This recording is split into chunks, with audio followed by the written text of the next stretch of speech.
Now how did we go from this?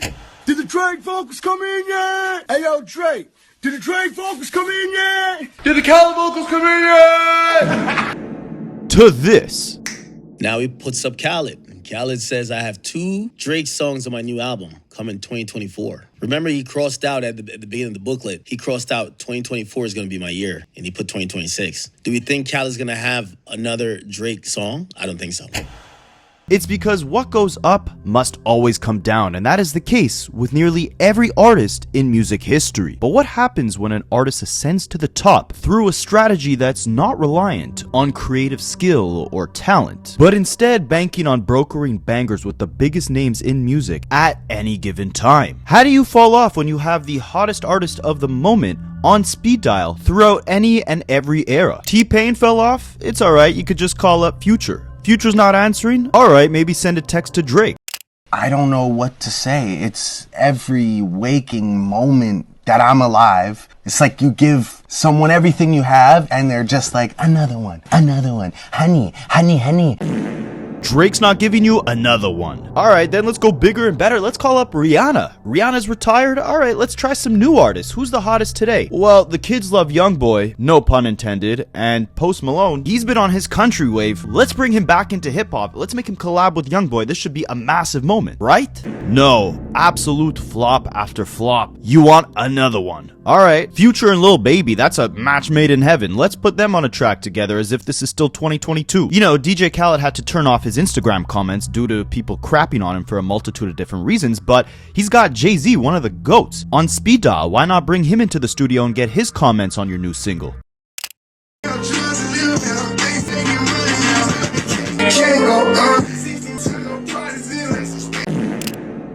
The irony of a real artist having to fake a positive reaction to a fake artist's music. Or should I not say a fake artist? Is DJ Khaled a real artist? What does he even do? Why did you go from seeing him everywhere, from Nesquik commercials, Nesquik, fuel for the bunny inside, to #1 Billboard charting hits, year after year? But we've got to the point where Khaled is on his 3rd year teasing this new album. He hasn't released a new album in 4 years. This is the longest wait in between Khaled albums in his entire career. How does an artist who only relies on the hottest artists in music at the time manage to fall off? Why do I keep calling DJ Khaled an artist?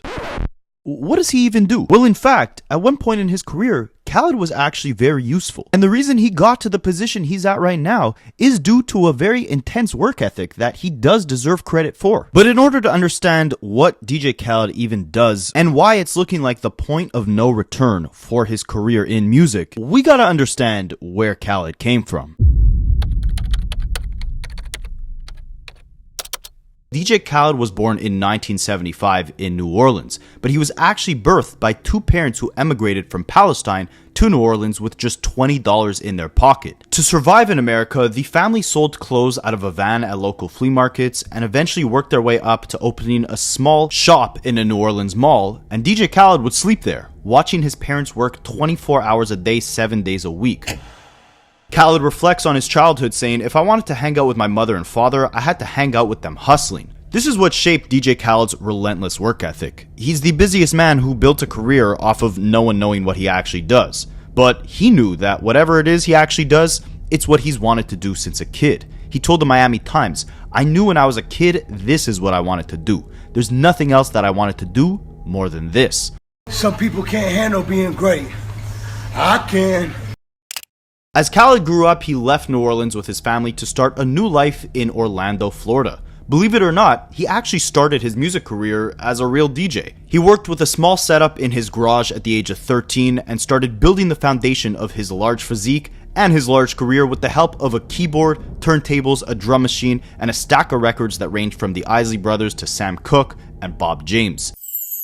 When he's 11 years old, he started, every time he sit down at the table, Khaled, come and eat. He loved to scratch. He said, Mom, I need to buy an amplifier or a music thing. He started scratching and the whole neighbor got crazy, noise. I said, let me do something. I turned the garage to the studio. And he started DJ, going to party in hotels. Just like the rest of the world, Khaled's own family was initially confused with what he was actually doing. Khaled said, "I wouldn't say the word black sheep of the family, but I guess I was. My mother and my father supported me, but other people outside the family were like, man, what's Khaled doing? He's crazy." Khaled's family's clothing business started growing, which allowed them to move from a small apartment in New Orleans to a small house in Orlando. But it all came crashing down when DJ Khaled was around 17. He said, "My dad had a bad accountant. They came in, audited him, and just took everything. They lost their stores, and we had to start all over. My parents left Florida and went back to New Orleans to start over, and I'm like, I'm gonna stay here with your blessing because I feel like my love for music might take me to where I need to go and to be able to take care of you. I manned up early because of my mother and father." My father was going through, his accountant messed up some things. What do you mean? From the business. They sold the house. I just never forget, my father told me, I'm going out of town. So your family left and you stayed in Miami? When I left to go start a new career, I was like, I'ma stay. I didn't want to move because my career in music, I felt like I needed to be in Florida. And although DJ Khaled tried pursuing his DJ career in Florida, he couldn't afford to live there for long on his own, leading him back to New Orleans to stay with his parents. And in New Orleans, DJ Khaled would take a job as a store clerk at Odyssey Records. Odyssey was a CD and cassette shop that was a staple in the growing hip-hop scene within New Orleans in the 80s and 90s. The store would host performances from Run DMC to an early Cash Money Records and No Limit Records, and Khaled was eventually lucky enough to DJ some of these events at the store. I'm always curious if anyone watching these videos has any ties to some of the history that I talk about, so if you remember visiting Odyssey Records, drop a comment. But if you're curious how DJ Khaled was always able to get massive stars on all of his albums while seemingly doing no work aside from saying "we the best," working at Odyssey Records played a massive role in this. This was the mid-1990s, before Cash Money had signed their massive deal with Universal Records, but they were on fire in New Orleans. They were an independent record label that would send boxes of cassette tapes to the CD store, and DJ Khaled was the one unloading all these Cash Money cassettes onto the shelves.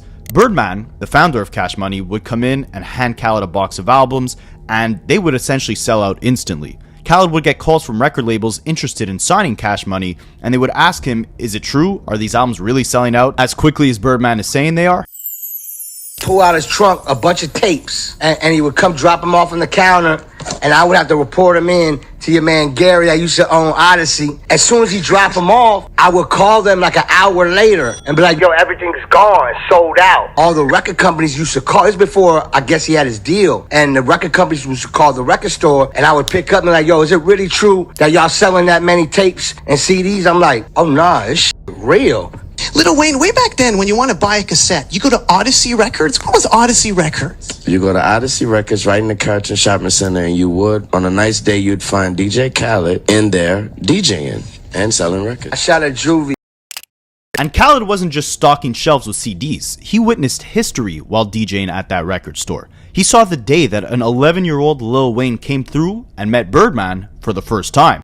This would be the day that led Lil Wayne to sign with Cash Money Records, and we know eventually Wayne would sue Cash Money, claiming they weren't paying him properly. But if payday ever feels too far away for you, Current is about to change that. Current is a banking app that's built for everyday people who want to do a little bit more with their hard-earned money. One of their biggest features is called Paycheck Advance, and if you qualify, it'll let you access up to $750 of your paycheck before payday even hits. It's not a loan, it's just your money a little bit earlier than usual. But it gets even better, you guys, because if you sign up and set up direct deposit with Current using my link, you can get a $75 bonus just for doing so. Just scan the QR code you see on the screen or use the link in the description, which is current.com/rapaholics. Make your account, and once you're signed up, remember to type in my promo code rapaholics to unlock that $75 bonus. Now on top of that, Current can also get you $200 in fee-free overdraft for new users, bonus earnings on the money you save, and tools to help you build your credit. It's all in one app. Financial freedom is very important, and Current makes it a lot easier to get there. Hit that QR code or the link in the description, sign up, and start saving today. I was there when Lil Wayne met Birdman. So Wayne, I'm just trying to show you how I work with the biggest. I've known them for so long. We all came up. Majority of the biggest artists that we all love out here, I came up with them at that time. So when you see a Ross or a Wayne or a Future, I remember meeting Future before Future was Future. The beginning of my career, yeah, I was around all the greats, but they were becoming the greats. So yeah, if you guys didn't know, an 11-year-old Lil Wayne actually started his career rapping because there was a rapper signed to Cash Money named Lil Slim. Lil Slim knew Lil Wayne from the neighborhood they grew up in, and when Birdman was doing an autograph signing at Odyssey Records, the same store that Khaled was DJing at, Lil Slim brought Lil Wayne to meet Birdman, and the rest is history. The day I met Baby and Slim, Friday the 13th, 1993, it was a Cash Money Records autograph signer at a record store called Odyssey Records in my hood. They also had a rapper on their label from my hood by the name of Lil Slim. Lil Slim had heard me rapping, so he told me that he would tell them about me. When I got to the autograph signing, he was like, yo, Baby and Slim, this the dude I told y'all about. I was like 11 years old. They asked me to spit, I spit. So they was like, there's something different about you. Khaled would continue DJing at the New Orleans CD store as Lil Wayne formed the early stages of his career. If you knew the history of Cash Money, you know one of their early stars was BG. But BG was originally part of a group with a 14-year-old Lil Wayne called the Bee Gees. They put out a project together in 1994, but around that same time, Lil Wayne's mom made him stop rapping so he could focus on school. Weezy says that when he'd go back to school, none of his friends there would believe him that he actually had an album out with Cash Money.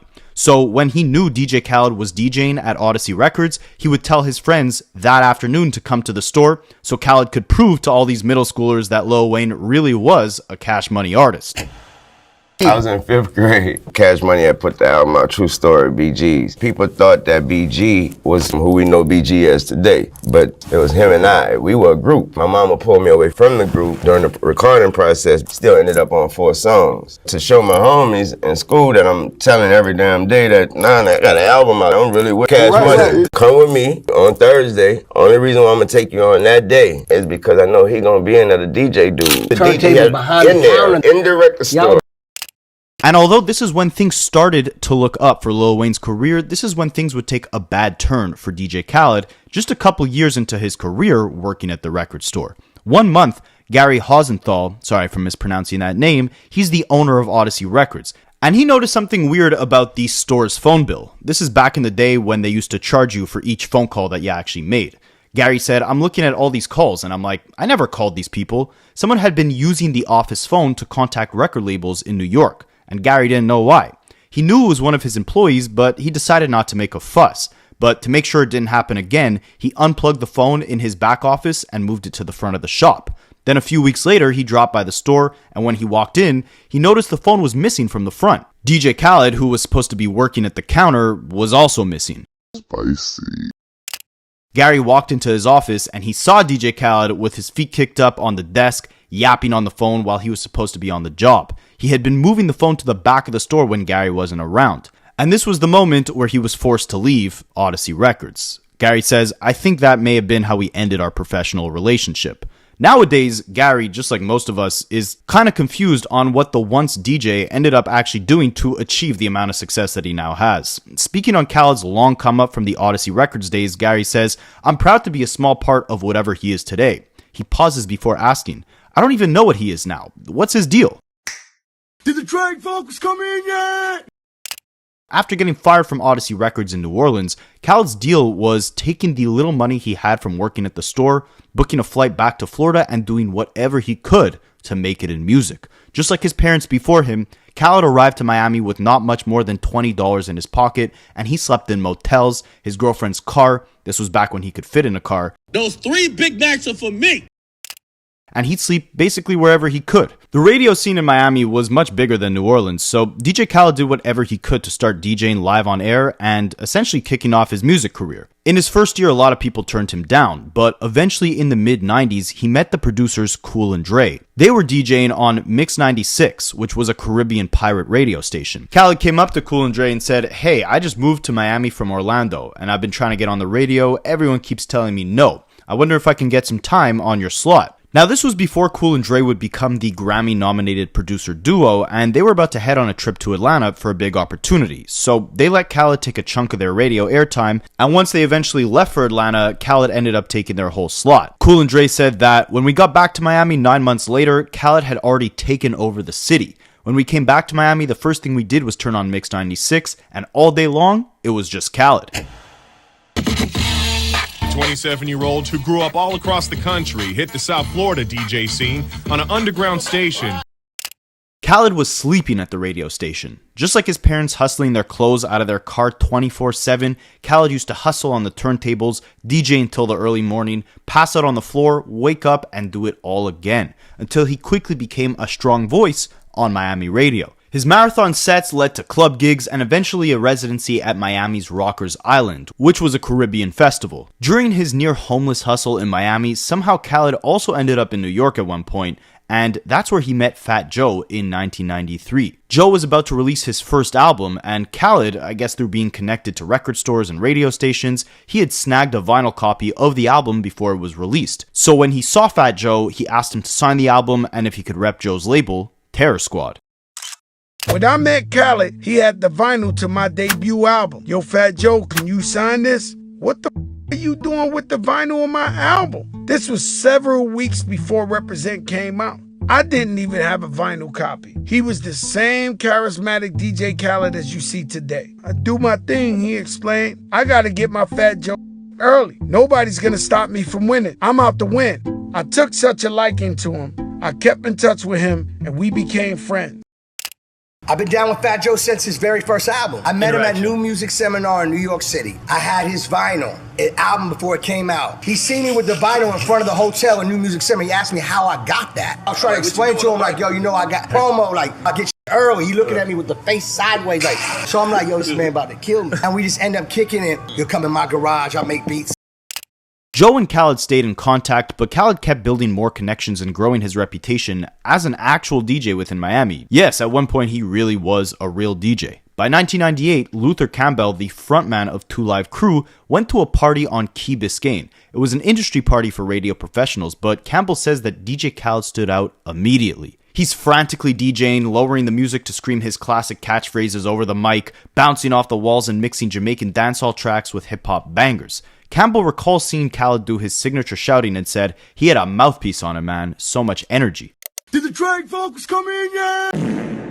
At the time, Campbell was in the process of building a team of DJs to help him host his own radio show, The Luke Show, on the Miami station 99 Jams. Campbell had already heard Khaled on the Caribbean Pirate Radio, but seeing him DJ that party in person, he immediately recognized the loud shouting voice over the mic and knew Khaled would be the perfect guy for his team. He said, it was energy. Imagine the Energizer Bunny. Now imagine that bunny is big and hairy with a knack for spinning vinyl. How could you not want that on your team? Initially, the higher-ups tried to kick Khaled off of the show. He was too loud, unpolished, and he was offering too many major keys. But Campbell told his bosses, if Khaled goes, I go. And through that, Campbell started coaching Khaled, specifically telling him, don't scream at the audience, scream with them. And with that advice and a new slot on a mainstream Miami radio station, Khaled started blowing up. There's no question that DJ Khaled has been blowing up the spot, from clubs to video appearances to his work here at 99 Jams. 99 Jams, Southwater's #1 hip hop and R&B. It's DJ Khaled, the Dawn Dada, Big Dog Pitbull, Terror Squad. There's DJs and there's DJ Khaled. There's radio stations and there's 99 Jams. We are the #1 radio station in the world. 99 Jams. Let's go. Going crazy on the radio gave Khaled his next big into the industry. While he came a long way from DJing at Odyssey Records, helping a 12-year-old Lil Wayne convince his friends that he was actually a real cash money rapper, Khaled was now breaking new music on one of the bigger Miami radio stations. So along with Fat Joe and Lil Wayne, he was building relationships with a bunch of different rappers in the industry who wanted Khaled to spin their new records on radio. Khaled's always banging the newest joints. On this day, Rockefeller rapper Beanie Siegel stops in to show him some love. Every time I come out, they show me love, man. That's why I had to bring them an exclusive first. Khaled would actually end up having his own show on 99 Jams for about 10 years till 2013. But as his industry connections and his name grew across Miami, Khaled wanted something bigger. He was basically Fat Joe's DJ by this point, repping his label Terror Squad, and one day he's at Dre's house, not Dr. Dre but the producer, the one half of Cool and Dre, and remember, these are the guys who gave Khaled their first slot on Miami radio. And while he's at Dre's house, he pitches him the idea of putting together a mixtape, but they shot Khaled down immediately, saying, somebody out of nowhere said, mixtape? Man, nobody wants to hear a mixtape from you. Are you effing crazy? Stick to what you do. Play in the clubs, DJ on the radio. But Khaled didn't listen to them, and in March of 2005, he released his first project, a free mixtape called This Ain't a Movie, Dog. For the mixtape, Khaled called on his industry friends like Jadakiss, Fabulous, Fat Joe, and more, and you can hear Khaled yelling over a bunch of their tracks, laying the foundation for the first time we'd hear DJ Khaled do what we now know him for today. But back then, it was a bit more than just yelling over other people's songs. He was actually putting together this project like a real mixtape DJ, premiering new music, transitioning the tracklist from song to song. He even premiered Fat Joe's 50 Cent diss record, F50. Now, correct me if I'm wrong, but I think the first time the world heard this diss song was on a DJ Khaled mixtape. And it's hilarious to hear a young DJ Khaled yelling over Fat Joe dissing 50 Cent. Money man, what's up, Ryan? So if you guys didn't know, after collaborating with 50's arch nemesis Ja Rule, Fat Joe ended up getting embroiled in a beef with 50. Joe, of course, was also the guy that gave Khaled some of his biggest looks early on, with Fat Joe actually recording one of his biggest songs, Lean Back, in DJ Khaled's garage. You'll come in my garage, I'll make beats. You know what I'm saying? He recorded Lean Back in my studio, in my garage. So with Khaled being Fat Joe's right-hand guy, he was obviously riding with him in this 50 beef, right? One day in 2005, 50's G-Unit artist Tony Yayo actually pulled up to 99 Jam's radio station to promote his new song, So Seductive. And of course, DJ Khaled was spinning there at the time. And due to his loyalty to Fat Joe, he actually refused to shake Tony Yayo's hand. Well, you giving DJ Khaled a 5, and then what does he do? DJ Khaled, look at my hand. DJ Khaled, get out of here. Nah, I can't believe it. So I'm like, yo, Khaled. So now DJ Khaled is embroiled in this 50 Cent beef, and around the same time that Khaled was coming up in Miami, so was Rick Ross. So Fat Joe, DJ Khaled, and Ricky Rose formed the fire-spitting Fat Friend family, and Rick Ross later also had a beef with 50 Cent of his own, which DJ Khaled also inherited. And this led 50 Cent to get his guys to find out where DJ Khaled's mom worked, and to find DJ Khaled's house, film the entire thing, record a little poem about it, and post it online. I see him at the BET Awards. That's funny. I remember seeing Khaled. Y'all got this little poem I wrote for DJ Khaled. It's called I Just Want to Tell You What a Psychic Told Me. Your car tires got stabbed out. Now you know, I know where you be. I just want to tell you what a psychic told me. I know where your mama house at. Now look, you can see. But I just want to tell you what a psychic told me. I know where your mama work at. Now look at her, sleep.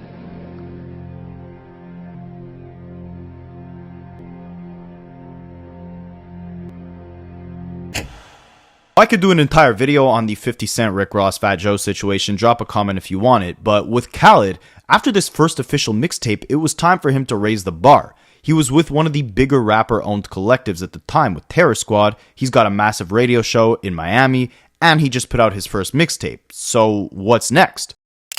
Believe it or not, before putting out an actual album of his own, Khaled actually flirted with the idea of becoming a real producer. He dabbled in beat making for a little bit, and with a very small production catalog, Khaled actually cooked up a couple songs on Fat Joe's 2005 album, All or Nothing. He did the beat for the song Beat Novocaine, and that was actually a nickname that DJ Khaled went by.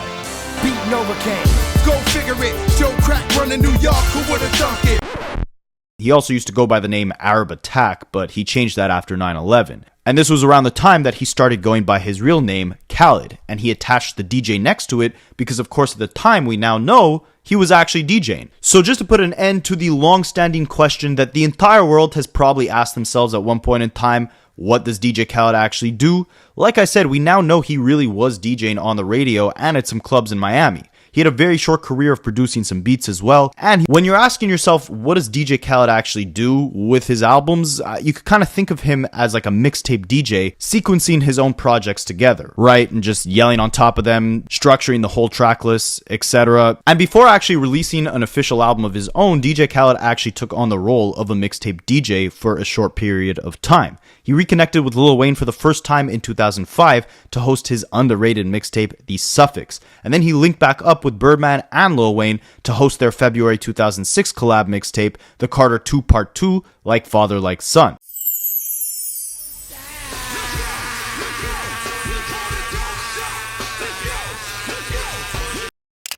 Then they returned the favor by hopping on DJ Khaled's debut album, Listen, the album, in June of 2006. It was released under Fat Joe's label Terror Squad, and right from the beginning of his career of making albums, Khaled leveraged all of his industry connections to make sure he had every feature in the game on his first project. I mean, look at the credits of the intro alone.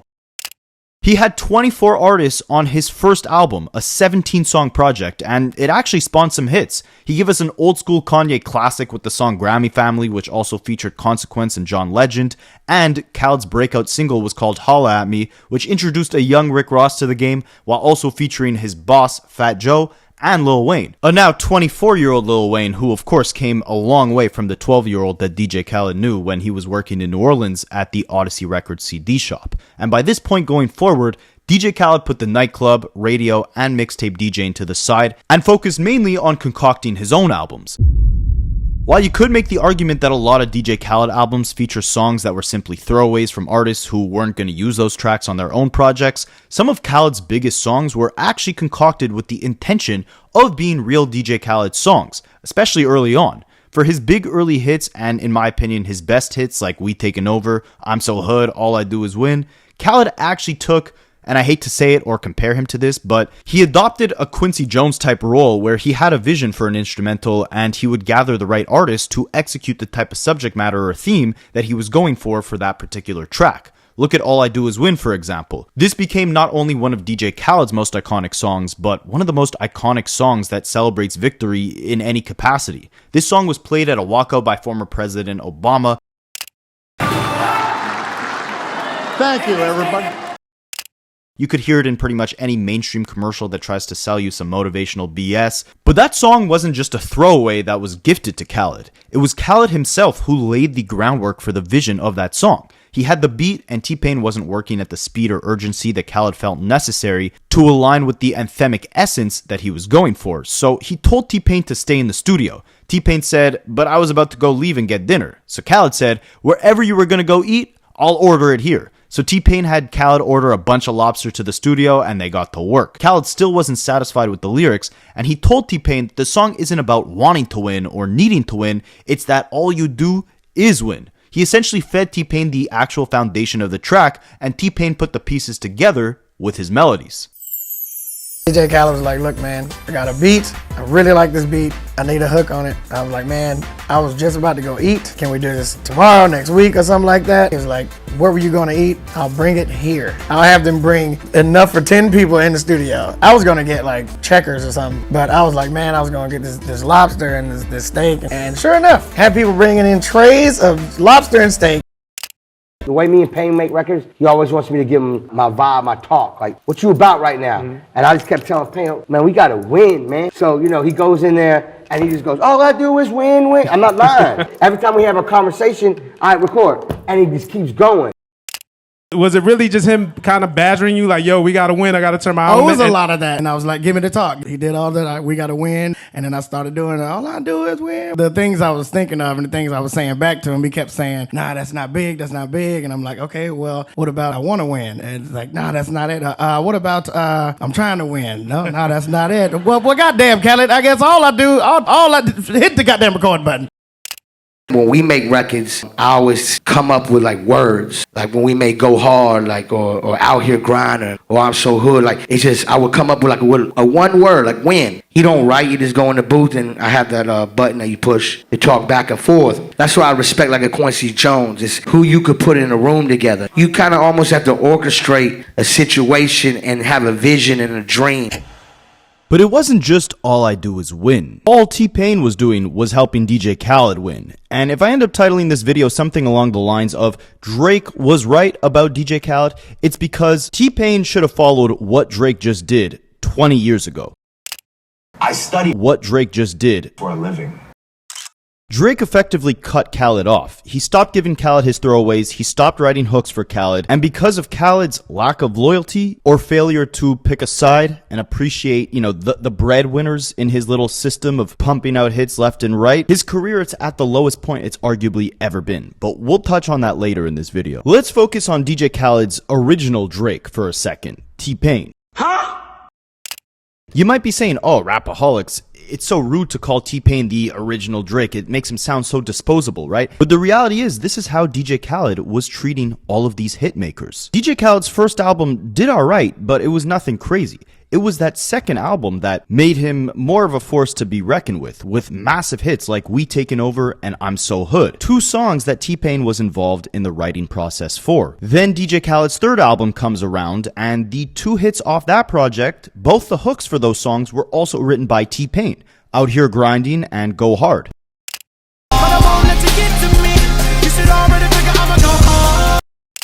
Then Khaled's fourth album comes around in 2010, and that's when T-Pain gives him his biggest hit of his career, All I Do Is Win. So you see how with every single Khaled project up until 2010, T-Pain is either the one on the hooks for all of DJ Khaled's hit songs, or at the very least he's the one writing the hooks. But after striking gold with All I Do Is Win, 2011 comes around, and I could be wrong, but I think you literally do not see T-Pain on any single DJ Khaled album after that point. I wonder why. Well, there's a factual reason that we'll get to shortly, but for now, all you need to know is that years after the success of All I Do Is Win, DJ Khaled in interviews says that he would love to do more records with T-Pain. What's your biggest record to date, you think it is? You know you got records like All I Do Is Win. You know that record, right? Yes. All I Do Is Win. I'm on one. Wait, hold on. You said All I Do Is Win and I'm So Hood. You and T-Pain made so much great collaborations. I love T-Pain. Why y'all ain't working together no more? I'm down. Okay. I'm down to work That's with gotta him. happen again. Yeah. I'm definitely down to work with him. I love T-Pain. What we made together is nobody can ever duplicate that ever in life. And if you thought I was exaggerating with the responsibility or the role that T-Pain had in the success of DJ Khaled's career as an actual album artist, Khaled admits it himself, that 90% of the hit singles that DJ Khaled put out in the 2000s decade, they were all, again, either written or performed by T-Pain himself. It's kind of crazy that when you break it down, T-Pain was basically responsible for the entirety of this guy's success on the charts. I'm So Hood, Go Hard, All I Do Is Win. He wrote Out Here Grinding. And We Taking Over too, right? No, We Taking Over. That's not Akon. Yeah. Well, I think he wrote the hook though. Oh, I don't know if he wrote that one. I wasn't in. That's their business. Right. You know what I'm saying? But as far as Out Here Grinding, I know he wrote that for Akon to sing. But so many. He's so talented. His melody game. He's from Florida. What we've done together is unbelievable. I'm forever got love for T-Pain. Now you might be saying to yourself, it seems like DJ Khaled is very thankful, very appreciative for all that T-Pain has done for him, right? That's what Khaled wants you to think in 2025 when he's doing interviews. But when we look at T-Pain doing interviews in 2025, well, this is how he feels about DJ Khaled. Nobody is your brother. I've had DJ Khaled and everybody done told me I'm your brother. Do not believe that shit. Lord have mercy, Kane. Man, you know you're going to get me in trouble, man. When I say shit like DJ Khaled, it's very apparent. Yeah. Like DJ Khaled knows how to move. He knows how to do things with different people and shit like that. But it's like, it's not a DJ Khaled type of thing. That's just the first person I can think of. But now you could make the argument that DJ Khaled is a tastemaker for what's hot in the industry, right? And technically it's his job to find what is working at that time and make magic with it. And so because T-Pain's popularity declined after 2010, it didn't make sense for Khaled to continue collaborating with him. Maybe this was just a smarter business decision, but I think there was a deeper reason behind it. Spicy.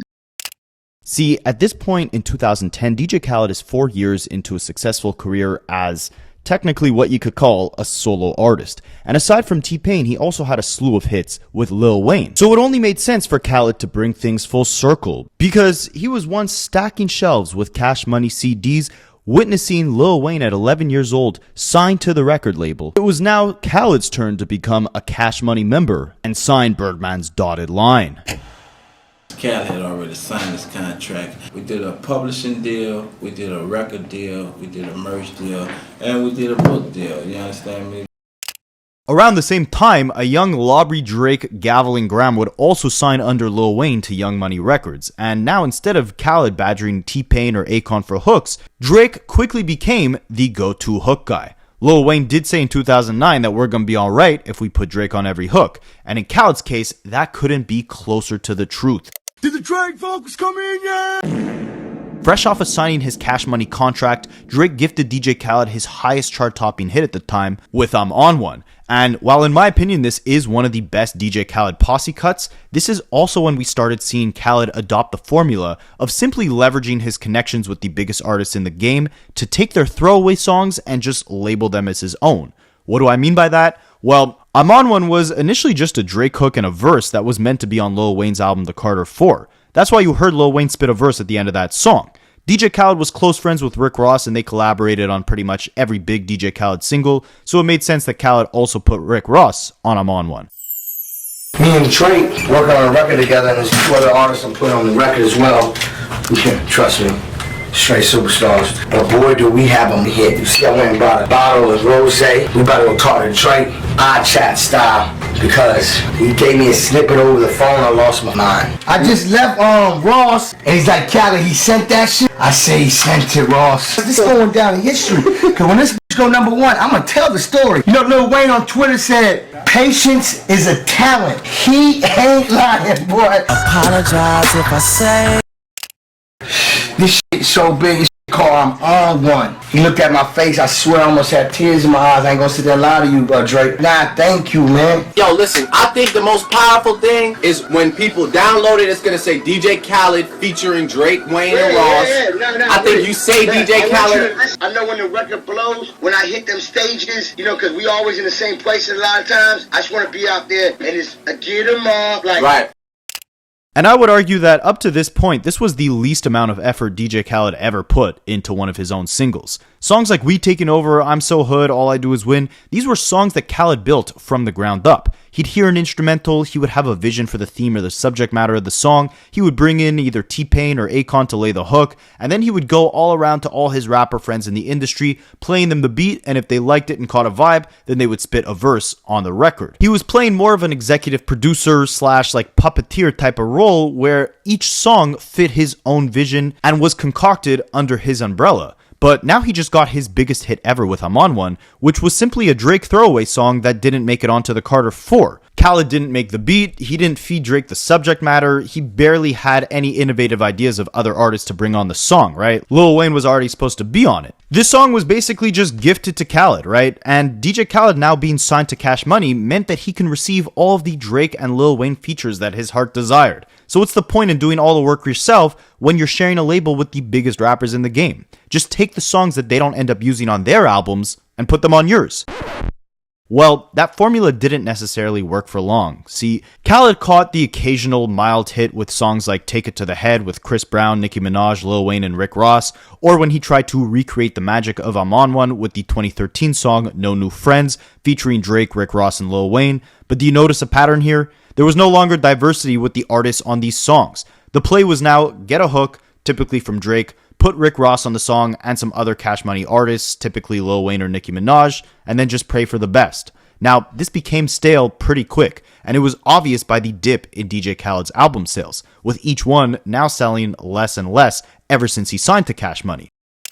But I do have to give Khaled credit in that he had two legendary collaborations in 2012. One of them being, in my opinion, his best song called Hip Hop with Nas and Scarface, and another great collaboration with Big Crit, J. Cole, and Kendrick Lamar. But by 2015, the days of DJ Khaled having a hit every single year were far gone. Drake was proving that there was no need for mixtape DJs anymore, dropping If You're Reading This Is Too Late straight to iTunes, where fans were now forced to actually buy mixtapes instead of getting them for free on sites like DatPiff. And the big posse cuts that DJ Khaled was known for, that formula now worked better when artists decided to create the posse cuts themselves. Look at Big Sean, Kendrick, and Jay Electronica's Control song, or A$AP Rocky's song One Train, or Freddie Gibbs' Pinata, or even Young Money's own posse cuts like Only with Chris Brown, Nicki Minaj, Lil Wayne, and Drake, or Truffle Butter with Nicki, Drake, and Lil Wayne. Even his label mates were now showing Khaled there was no longer a need for him.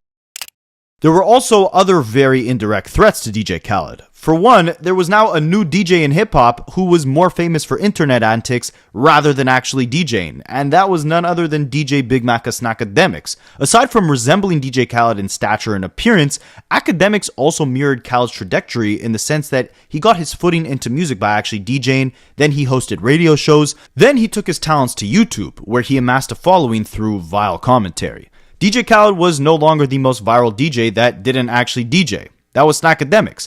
Those 3 Big Macs are for me. And on the music side of things, real producers like Metro Boomin started taking Khaled's blueprint of making projects of their own with artists where they would not only executive produce the tracklist like DJ Khaled had been doing, but Metro would make his own beats, and his catchphrases and production tags were a lot more iconic than DJ Khaled's. Think about the Drake and Future collab tape What a Time to Be Alive, which was solely produced by Metro and Southside. Then think of all the times in 2015 and 2016 where you heard the tag, if Young Metro don't trust you, I'ma shoot you, or Metro Boomin wants some more, or we got London on the track, or another large DJ, Mustard on the beat.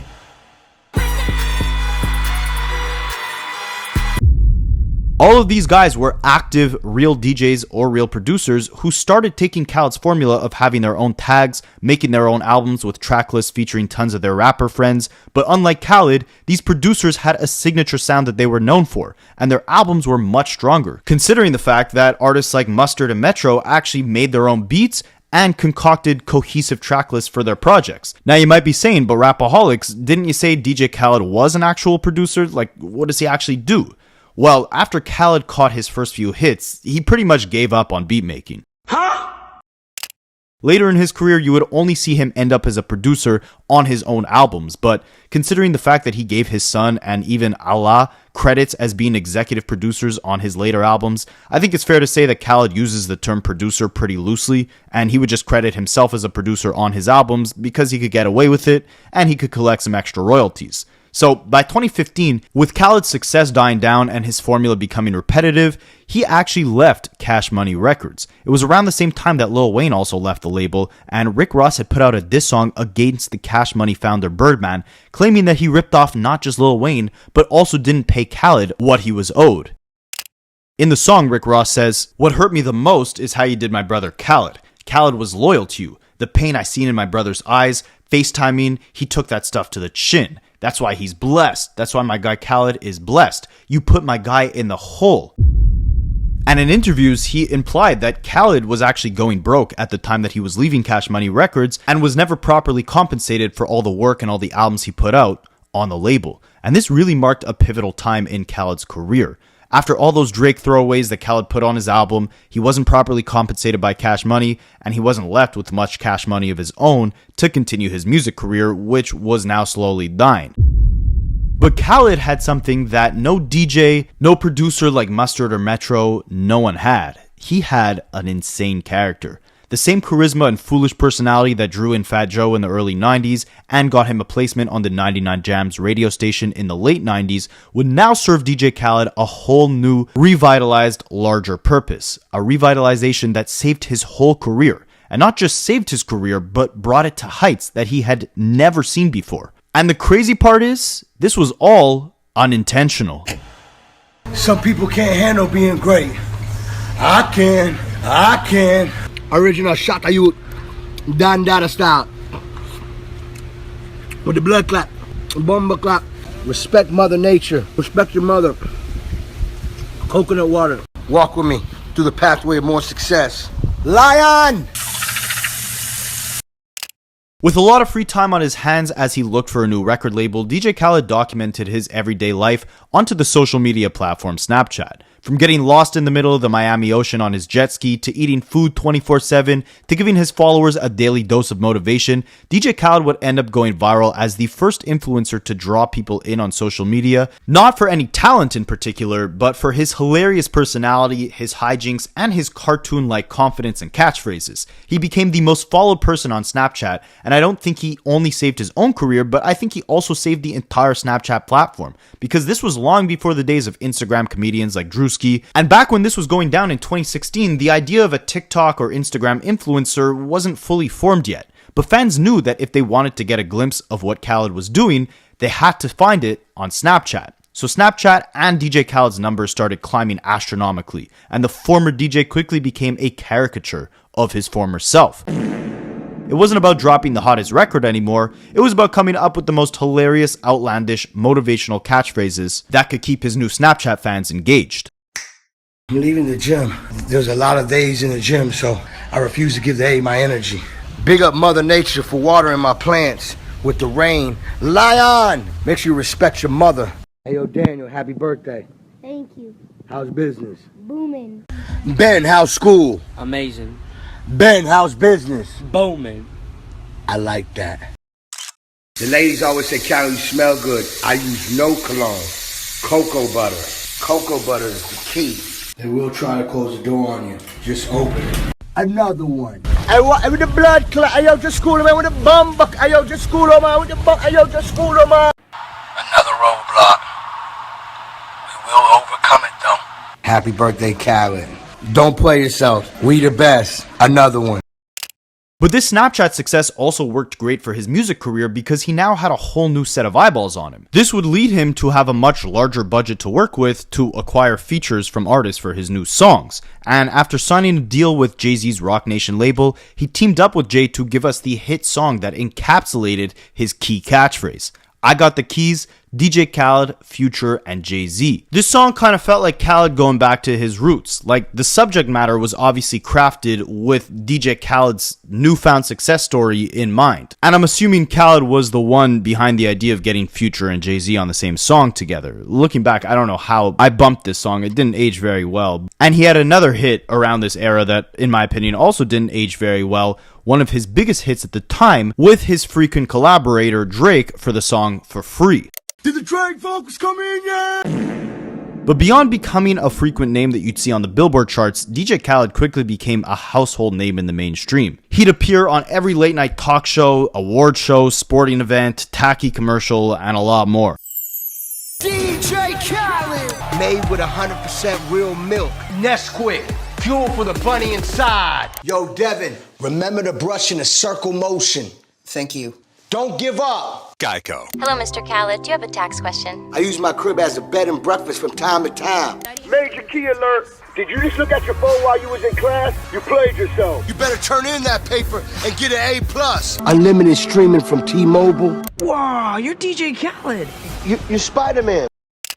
You were seeing DJ Khaled everywhere, and his success would only continue catapulting for the next few years. He received his first Billboard #1 song and Diamond song with the Justin Bieber, Lil Wayne, Quavo, Chance the Rapper collab, I'm the One, in 2017. Drake and the OVO team would also give Khaled even more tracks that he could yell over, like his biggest hit, Wild Thoughts, that was written by the OVO artist PARTYNEXTDOOR, and another song that was meant to be a massive single for Khaled, but ended up being a flop, with the song To The Max featuring Drake. Now, this song has an interesting story behind it because Drake was already able to tell that the song was lackluster and that it wouldn't go on to become a massive hit, so he didn't want the song to get released, but DJ Khaled begged him for it. And according to Akademiks, those 3 Big Macs are for me! According to Akademiks, Drake reluctantly gave him the song, but forced Khaled to give him the majority of the royalties and profits for the record. You remember that song called To The Max? Drake said no 55 times. You said you needed the song. Drake said, whatever you need. They came back business-wise that Drake owns 95% of this publishing because they didn't want the song out at the time. Drake was putting out hot other songs. He didn't want the song out. He didn't think it was in line with what he was doing. But like a gracious king, he's used to throwing alley-oops. So now instead of Khaled's formula of taking a Drake throwaway song and adding Rick Ross and Lil Wayne to the mix, he cut off the fluff. The approach got simpler and lazier. He basically just released throwaway Drake songs as his own singles, and it became more and more obvious that DJ Khaled did absolutely nothing on these songs except for yell, because break some of these songs down, right? The song Popstar by Drake, it's not produced by Khaled. Drake doesn't mention DJ Khaled in the lyrics. The messaging has nothing to do with Khaled. Khaled didn't bring in extra artists to do other verses on the song. The same thing with the song Grease, or Staying Alive, To The Max, For Free. It was blatantly obvious that these started off as just Drake songs that didn't make Drake's own albums, and Khaled would beg Drake for them because he knew that anything with Drake's name on it would hit the charts, and with each new album, Khaled would just rinse and repeat. Embarrassing! And this formula did work for a bit, with Khaled not only being known for using Drake's throwaways as his lead singles, but also glazing everything that Drake does. Talking about Drake like he's some sort of mythical royal figure that Khaled worships. And the meme went from, they don't want you to win, or these are the keys to success, and it transformed into, I like what Drake like, or did the Drake vocals come in yet? Did the Drake vocals get here yet? Did the Drake vocals get here yet? Did the Drake vocals get here yet? Hey, DJ Khaled, did the Drake vocals get here? They're in. They're in. Oh my God, they're here. Stay tuned. I like What Drake likes. I like what Drake likes. Find out what he likes for breakfast. I like what Drake likes. I like what Drake likes. I like what Drake likes. I like what Drake likes. I want to go to Noah's Ark, right? I want to go where Drake goes. Noah's Ark. Wherever Drake goes, I want to go. I want to go where Drake goes. Is this where Drake goes? Did the Drake vocals come in yet? Did the Drake vocals get here yet? Hey, yo, Khaled, did Drake vocals get here yet? It's top secret, my brother. The Drake vocals are in. Did the Drake vocals come in yet? You know everything's top secret, my brother. Everything's top secret. Hey, yo, Drake. Did the Drake vocals come in yet? Chill. You know everything's top secret. Yo, Juan, did my vocals come in yet? We like that. Yeah, we like that. I like that. Yeah, we like that. CJ, did the Khaled vocals come in yet? Khaled was slowly shaping his entire brand and catalog around being a naggy pest to Drake, and he had now built a new formula. But just like how his last formula of throwing Rick Ross and Lil Wayne onto an instrumental and then getting Drake or T-Pain onto the hook got pretty old, this approach of using Drake's throwaways as his own singles got stale and tiring pretty quickly too. And this became apparent on DJ Khaled's 2019 album, Father of Assad. This was the first Khaled album in a while that actually didn't have a Drake feature. And it was obvious here that Khaled couldn't concoct commercial quality on his own without the Canadian clown by this point. Spicy. He announced the album in March 2018 with the release of the first single, a song featuring Future, Jay-Z, and Beyonce. You might be thinking that's an insane lineup for one song. It must have been a massive hit, right? Wrong. It was a flop. And then that same summer he thought the formula of Justin Bieber, Quavo, and Chance the Rapper all on one song worked last summer. Let me do the exact same thing this summer. So you get the song No Brainer. Justin Bieber, Beyonce, Jay-Z, none of them could save Khaled from flopping. Both singles failed to generate enough hype for the album, so it was pushed back all the way 14 months later to May of 2019. If you guys don't know how album rollouts work, it's never a good sign if you put your album out 1 year and 2 months after announcing it. It means that you had to wait a long time to try and build more hype. But by this point, Khaled was ready. He had more than 20 plus features for the album. He had an energy drink bundle to where if you bought the drink, it came with a free copy of the album, which counted towards the charts as an album sale. So Khaled was preparing himself for another one. Another album at number 1. But fans had a different plan. A couple weeks before the album's release date, Tyler the Creator had announced that his upcoming project, Igor, would release on the same day as DJ Khaled's album. But unlike Khaled, Tyler didn't wait over a year to drop the project after announcing it to the world. Igor was Tyler's biggest album to date, launching him into another stratosphere of stardom. And with that, it went number 1 on the charts. After 20 features, a year-and-a-half album rollout, and an energy drink bundle, everything came crumbling down for DJ Khaled when he landed at number 2 on the charts that week. Billboard had disqualified the sales of his energy drink, claiming that if you're paying $1 for a beverage, it has nothing to do with a DJ Khaled album, even if it came for free with the drink, and it wouldn't be fair to count that as an actual album sale. Khaled now, the once holly jolly, always positive Snapchat smiler, was furious. When he found out he hit number 2 on the charts and lost to Tyler, he allegedly stormed into his record label's office and even threatened to sue Billboard for not counting his album sales properly. But that was behind the scenes. Meanwhile, to the public, he did what he normally does on a day-to-day. He got on Snapchat and talked to his fans. But this time, it wasn't so positive. It was the day after the album sales came out, and Khaled, without saying any names, was talking about how he makes music that could be played anywhere, while also implying that he does not endorse mysterious music that couldn't be heard. I make albums so people can play it and you actually hear it. You know, driving your car, you hear another car playing it. You know, go to the barbershop, you hear them playing it. You know, turn the radio on, you hear them playing it. You know, it's playing everywhere. It's called great music. It's called albums that you actually hear the songs. Not no mysterious shit. You never hear it. Now this was obviously a dig at Tyler the Creator, who unlike DJ Khaled had taken the high road. He refused to clown DJ Khaled or engage in a public beef. Instead, months later, he said in an interview that he let the success of that number 1 album speak for itself.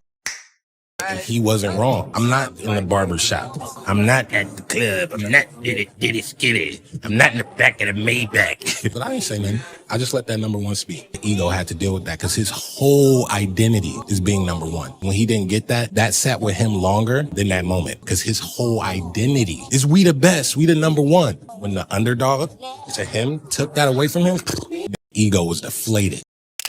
And just like that, DJ Khaled's facade of being a holly jolly, happy-go-lucky, motivational, always positive public persona had immediately vanished. It's easy to fake a smile when everything is going your way, but faced with the slightest bit of adversity or failure, and you start whining and crying and tearing down other artists, nonetheless, artists who actually produce and write everything by themselves, this completely destroyed the public perception of DJ Khaled. And it showed that the very personality and behavior that took him from nearly bankrupt DJ to global superstar influencer was all fake. It was all a charade. And meanwhile, DJ Khaled got caught in an even bigger charade when him and Floyd Mayweather promoted Centratech's crypto, which raised $32 million by falsely claiming partnerships with Visa and MasterCard.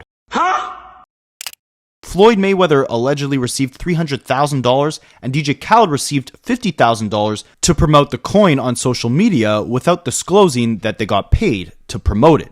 This violates securities laws, so the SEC had charged them with a combined total of almost $800,000 in fines. Khaled paid $152,000 and was banned from promoting any sort of security for the next 2 years. So with all this piling up, it seemed like the mask was now being peeled off behind who DJ Khaled truly was. People grew tired of the same formulaic music and repetitive catchphrases and gimmicky, overly positive personality that wasn't even genuine. So DJ Khaled decided, like he had many times in the past, to double down on what worked, which was two things. Number one, on the music side, was begging Drake for a song that Drake wasn't going to use for his own album, and Khaled taking it for his album. That had been working for years, and the first time he stopped doing that was on an album that ended up going number 2 to Tyler, the Creator. So from this point going forward, anytime Khaled needed a hit, he just used an old Drake song. I don't know what to say. It's every waking moment that I'm alive. It's like you give someone everything you have and they're just like, another one, every 5 seconds on my phone, asking me for something. Yo, Drake, you're not picking up your phone. You're not answering my text. You're not picking up FaceTime. Yo, bro, it's me. It's me. Pick up your phone, man. Let's shoot this video for Greece, man. I'm telling you, it's going to be legendary. On the social media side, again, DJ Khaled was always known for his goofy personality, and while the overly positive aspect of that personality was likely a facade, it's not hard to fake acting like a goofball, and being a goofball actually always did seem like a genuine aspect of who DJ Khaled was. So aside from on the music side doubling down on just taking Drake throwaways, making them his own hits, on the social media side, he essentially doubled down on being a clown. This is called what? That's just avocado toast. This is called what? Turkey sausage. This is called what? Turkey bacon. And this is called what? Veggie scramble. And what is this? Those are your pickled banana peppers. And what is this? Berries and seeds. And perhaps what is this? Water. Sunday morning, Sunday brunch, Sunday breakfast. Call me asparagus. Tell him to bring out the lobster. Tell him to bring out the lobster. Tell him to bring out the lobster. Life. There's roadblocks. Chili aioli. Shrimp, what? Shrimp shumai. Have you ever played rugby? Roses are red. Violets are blue. Yo. Let's go to the beach. Let's go swimming. Let's go golfing. As you can see, DJ Khaled developed a whole new catalog of wild catchphrases like "Call me asparagus" or "Gatorade" or "Roadblocks." Whatever the case is, this launched him back into virality. But I think at this point he started ignoring that advice he got early on. He was no longer screaming with the audience, but he was screaming wild, stupid catchphrases at them. And if you thought he couldn't become a bigger caricature than he was in 2016, by around 2022, there was not a single element of DJ Khaled's brand or personality that anyone could take seriously. He used to produce and actually DJ, then he started executive producing his own albums, basically just yelling over records, and at the beginning, it seemed like he was actually really the puppeteer behind creating these massive collaborations.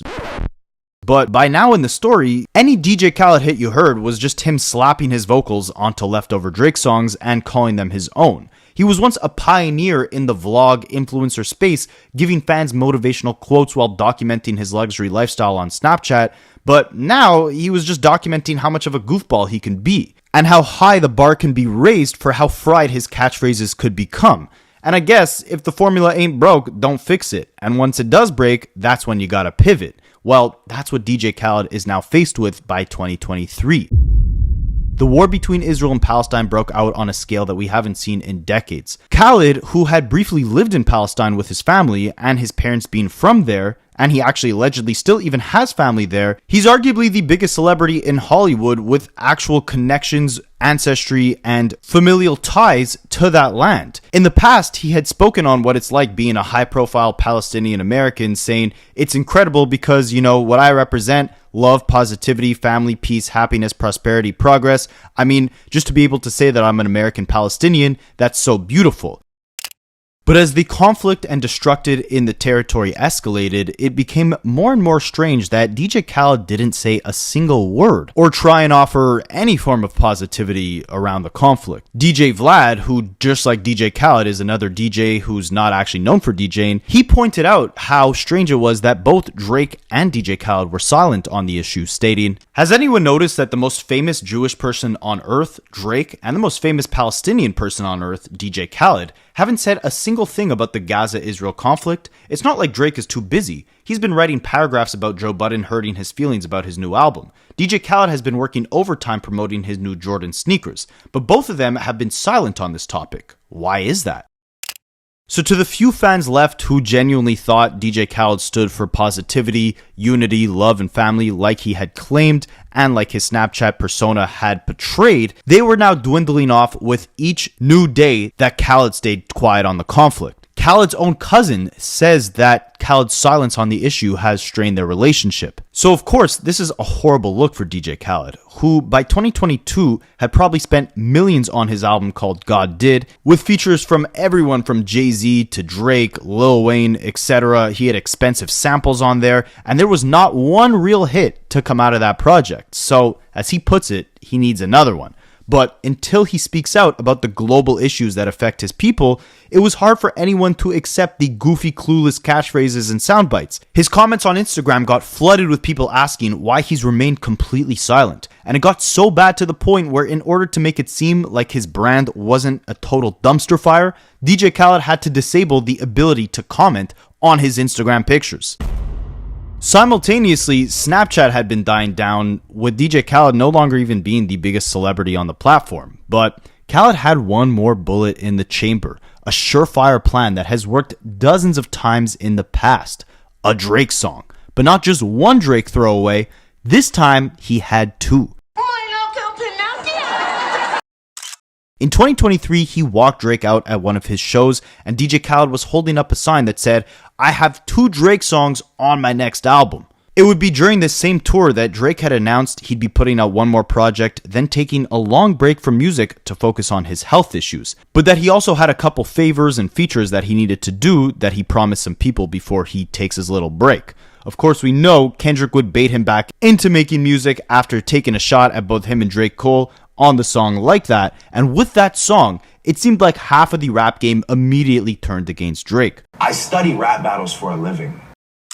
Metro Boomin and Future hosted the project that Like That was on. Future sneak dissed him on the album. Rick Ross had a feature. So did The Weeknd and A$AP Rocky, and they were both dissing Drake. Rick Ross would eventually put out a full-fledged diss track claiming Drake ordered a cease and desist on a French Montana song that he was supposed to be on. And eventually Kendrick wins the beef, and Jay-Z and Roc Nation choose him to be the 2025 Super Bowl halftime performer, which infuriates Nicki Minaj and Lil Wayne, with Nicki specifically blaming Jay-Z's hatred of Birdman and Drake as the reason why he chose Kendrick to perform Not Like Us on that stage. This was a massive dumpster fire that established itself as one of hip-hop's biggest civil wars, with Khaled's Golden Goose, the Gaveling Graham, at the center of it. And this became the second war in 1 year that DJ Khaled had somewhat of a connection to, and the second war that he refused to speak up about. Drake would go on to sue UMG, claiming that they're trying to mess up his reputation, and aggressively promoting Not Like Us as a form of defamation. And you have to remember that DJ Khaled was signed under both UMG and Jay-Z, the same record label that chose Kendrick to perform at the Super Bowl halftime show, and the other label that Drake is now suing. So when DJ Khaled reemerges after over a year and a half of staying silent on both wars, keeping a low profile in the hopes that the controversy of his silence on the Middle Eastern conflict would subside, he eventually announces his next project. And this time he's doubling down on the antics and the formula that has been working in the past. The album is announced in the form of this massive, high-budget movie-style trailer, a 7-minute mini film featuring massive acts like Mark Wahlberg. In the trailer, DJ Khaled is holding a briefcase that has his album files, which includes the 2 Drake songs that he's been talking about for years now. He's protecting these files with his life from the bad guys that are led by Mark Wahlberg. DJ Khaled jumps off a building to escape and rides away in a car with Anthony Ramos. At a Jamaican restaurant, Ramos turns to him, pointing a firearm and demanding the album. In the background, you start hearing a sample of this Drake song, and DJ Khaled says, "You hear that? That's God." Tell him, you hear that? That's God. So he's essentially calling Drake God here. He then escapes and jumps on a private jet and tells his team to send a new song to Rihanna. And the trailer ends with the announcement that his new album would be coming out in 2025. The centerpiece around the promotion of this album is the fact that there's going to be 2 Drake songs on the project. But when he posts the trailer onto Instagram, he forgot to block one person from commenting. None other than La Brianna, who left a comment under the trailer saying, "Drake songs? It must be Drake Bell," effectively implying that he has no intention of collaborating with DJ Khaled.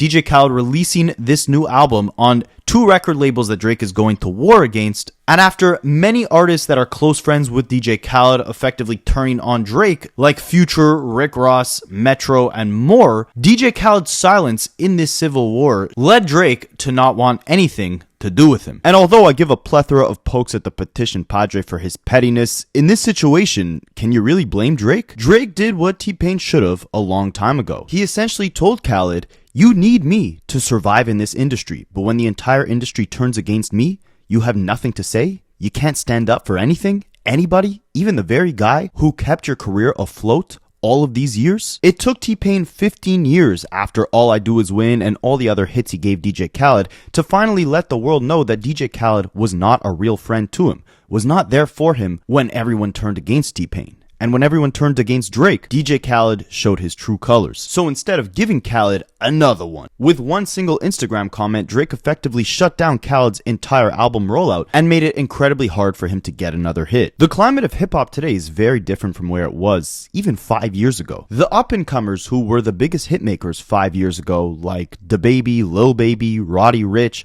Pop Smoke, Juice WRLD, they've either tragically lost their lives or been unable to produce a hit of their own. So who's to say they have one tucked in the stash for DJ Khaled? Meanwhile, the superstars of the previous generations like Kanye West, well, he's too much of a brand risk for someone who plays it as safe as DJ Khaled. Then you got J. Cole, who is damn near teasing retirement himself.